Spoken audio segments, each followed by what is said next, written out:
जयपुर जिला धर्मशाला block मधुपुरगढ़ panchayat पंतुरी grammar युवक मानक नहीं गढ़ी उठी कुंडी भुआसुणी युवक संघ।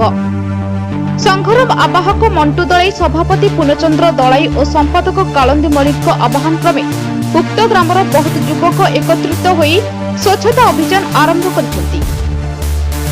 संघर कर्मकर्ता माने एकजुट होई ग्रामर चतुर्पार्श्वे थिबा विभिन्न अनुष्ठान तथा रास्ता कड़े पड़ी रहिथिबा अलिया आवर्जना आदि को सफा करी स्वच्छतार बार्ता घरे घरे पहुंचाइछंती। आगामी दिन में संघ तरफ स्वच्छता कार्यक्रम को व्यापक करा जिवो बोली संघर सभापति प्रकाश करिछंती। युवक मानकर एभली कार्य को बुद्धिजीवी महलरू प्रशंसा करा जायथिबार देखिबाकु मिलिछि। अनिल बलंक रिपोर्ट सूर्यास्त न्यूज। हमर जयमा कुंडी भुआसुणी युवक ग्रुप पिला माने आसिकी एठी सब काम धंदा करछंती। हमर युवक संघ ग्रुप पिला हमर चार जगह काम होलानी। हमर कार्तिक मास भितर हमर सब मांग जगह जते अछि हम सब जगह एमनी काम करिवु। युवक संघ तरफ ना गां तरफ ना युवक संघ तरफ हम कुंडी भुआसुणी युवक तरफ हम आसु। हमर